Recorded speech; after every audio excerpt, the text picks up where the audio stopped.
Red versus white. You probably think I've completely fallen in love with white people and that I don't see anything good in Indians. Well, that's false. I love my big sister. I think she's double crazy and random. Ever since she moved, she sent me all these great Montana postcards, beautiful landscapes and beautiful Indians, buffalo, rivers, huge insects.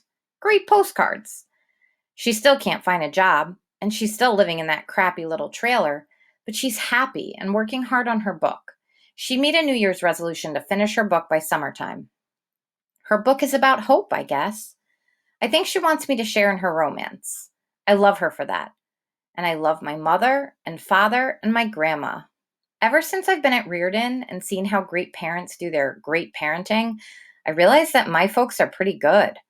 Sure, my dad has a drinking problem and my mom can be a little eccentric, but they make sacrifices for me. They worry about me. They talk to me. And best of all, they listen to me. I've learned that the worst thing a parent can do is ignore their children. And trust me, there are plenty of Reardon kids who get ignored by their parents. There are white parents, especially fathers, who never come to the school. They don't come for their kids' games, concerts, plays, or carnivals. I'm friends with some white kids, and I've never met their fathers. That's absolutely freaky. On the res, you know every kid's father, mother, grandparents, dog, cat, and shoe size. I mean, yeah, Indians are screwed up, but we're really close to each other. We know each other. Everybody knows everybody. But despite the fact that Reardon is a tiny town, people can still be strangers to each other. I've learned that white people, especially fathers, are good at hiding in plain sight. I mean, yeah, my dad would sometimes go on a drinking binge and be gone for a week, but those white dads can completely disappear without ever leaving the living room. They can just blend into their chairs. They become their chairs. So, okay, I'm not all goofy eyed in love with white people, all right? Plenty of the old white guys still give me the stink eye just for being Indian, and a lot of them think I shouldn't be in the school at all. I'm realistic, okay? I've thought about these things, and maybe I haven't done enough thinking, but I've done enough to know that it's better to live in Reardon than in Welpinit. Maybe only slightly better. But from where I'm standing, slightly better is about the size of the Grand Canyon. And hey, do you want to know the very best thing about Reardon? It's Penelope, of course, and maybe Gordy. And do you want to know what the very best thing was about Welpinit? My grandmother. She was amazing. She was the most amazing person in the world. Do you want to know the very best thing about my grandmother? She was tolerant. And I know that's a hilarious thing to say about your grandmother. I mean, when people compliment their grandmothers, especially their Indian grandmothers, they usually say things like, my grandmother is so wise, and my grandmother is so kind, and my grandmother has seen everything. And yeah, my grandmother was smart and kind and had traveled to about 100 different Indian reservations, but that had nothing to do with her greatness. My grandmother's greatest gift, was tolerance. Now, in the old days, Indians used to be forgiving of any kind of eccentricity. In fact, weird people were often celebrated. Epileptics were often shamans because people just assumed that God gave seizure visions to the lucky ones. Gay people were seen as magical too. I mean, like in many cultures, men were viewed as warriors and women were viewed as caregivers, but gay people, being both male and female, were seen as both warriors and caregivers. Gay people could do anything. They were like Swiss Army knives. My grandmother had no use for all the gay bashing and homophobia in the world, especially among other Indians. Geez, she said, who cares if a man wants to marry another man? All I want to know is who's going to pick up all the dirty socks. Of course, ever since white people showed up and brought along their Christianity and their fears of eccentricity, Indians have gradually lost all of their tolerance. Indians can be just as judgmental and hateful as any white person, but not my grandmother.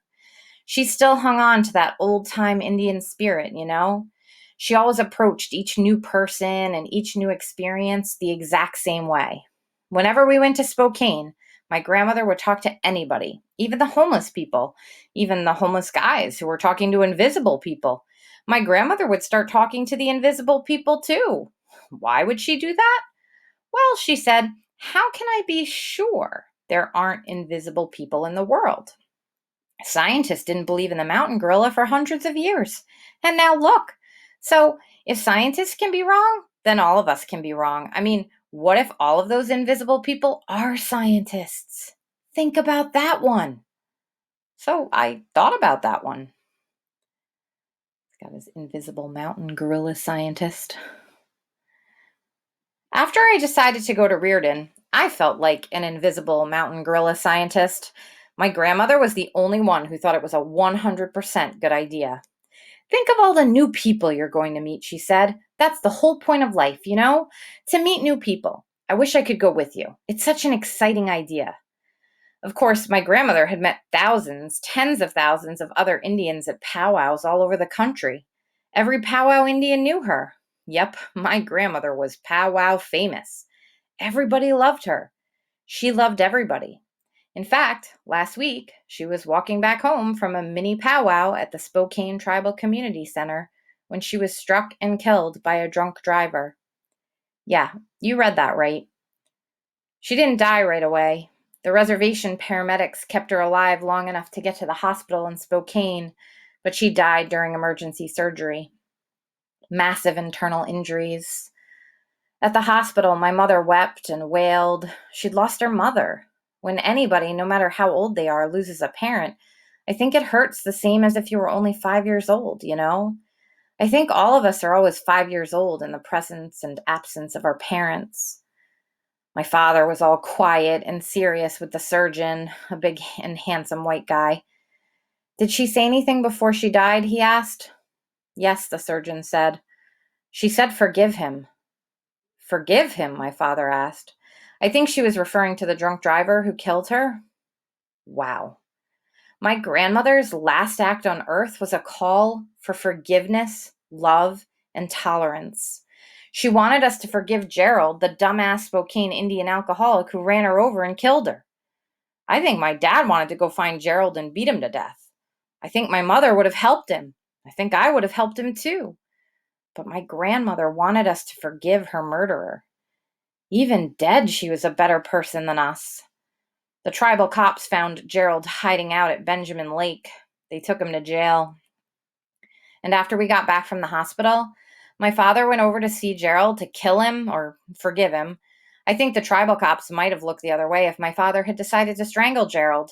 But my father, respecting my grandmother's last wishes, left Gerald alone to the justice system, which ended up sending him to prison for 18 months.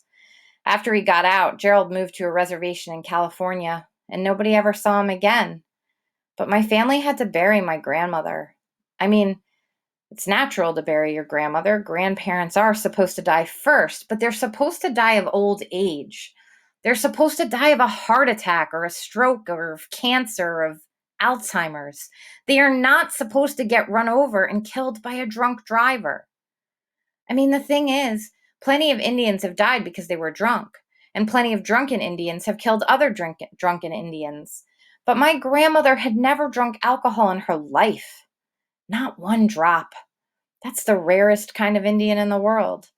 I know only like 5 Indians in our whole tribe who have never drunk alcohol, and my grandmother was one of them. Drinking would shut down my seeing and my hearing and my feeling, she used to say. Why would I want to be in the world if I couldn't touch the world with all of my senses intact? Well, my grandmother has left this world, and she's now roaming around the afterlife. Valentine Hart. A few days after I gave Penelope a homemade Valentine, and she said she forgot it was Valentine's Day, my dad's best friend Eugene was shot in the face in the parking lot of a 7-Eleven in Spokane. Way drunk, Eugene was shot and killed by one of his good friends, Bobby, who was too drunk to even remember pulling the trigger. The police think Eugene and Bobby fought over the last drink in a bottle of wine. You can take a look at this cartoon, How to Get the Last Sip of Wine from the Bottom of the Bottle, with love, with guilt, with reverse psychology, with sacred tradition, and with force. When Bobby was sober enough to realize what he'd done, he could only call Eugene's name over and over, as if that would somehow bring him back. A few weeks later in jail, Bobby hung himself with a bedsheet. We didn't even have enough time to forgive him. He punished himself for his sins. My father went on a legendary drinking binge. My mother went to church every single day. It was all booze and God, booze and God, booze and God. We'd lost my grandmother and Eugene. How much loss were we supposed to endure? I felt helpless and stupid. I needed books. I wanted books. And I drew and drew and drew cartoons. I was mad at God. I was mad at Jesus. They were mocking me, so I mocked them. And you can look at his cartoon at the bottom of the page. I hoped I could find more cartoons that would help me, and I hoped I could find stories that would help me. So I looked up the word grief in the dictionary. I wanted to find out everything I could about grief. I wanted to know why my family had been given so much to grieve about. And then I discovered the answer. So again, you're going to want to read that cartoon. He's using some humor to deal with his grief. Okay, so it was Gordy who showed me a book written by the guy who knew the answer. It was Euripides, this Greek writer from the 5th century BC, a way old dude. In one of his plays, Medea says, "What greater grief than the loss of one's native land?" I read that and thought, well, of course, man. We Indians have lost everything. We lost our native land. We lost our languages. We lost our songs and dances. We lost each other. We only know how to lose and be lost. But it's more than that, too. I mean, the thing is, Medea was so distraught by the world and felt so betrayed that she murdered her own kids. She thought the world was that joyless. And after Eugene's funeral, I agreed with her. I could have easily killed myself, killed my mother and father, killed the birds, killed the trees, and killed the oxygen in the air. More than anything, I wanted to kill God. I was joyless. I mean, I can't even tell you how I found the strength to get up every morning. And yet, every morning I did get up and go to school. Well, no, that's not exactly true. I was so depressed that I thought about dropping out of Reardon. I thought about going back to Welpinit. I blamed myself for all of the deaths. I had cursed my family, I had left the tribe, and had broken something inside all of us, and I was now being punished for that. No, my family was being punished. I was healthy and alive. Then, after my 15th or 20th missed day of school, I sat in my social studies classroom with Mrs. Jeremy. Mrs. Jeremy was an old bird who taught at Reardon for 35 years.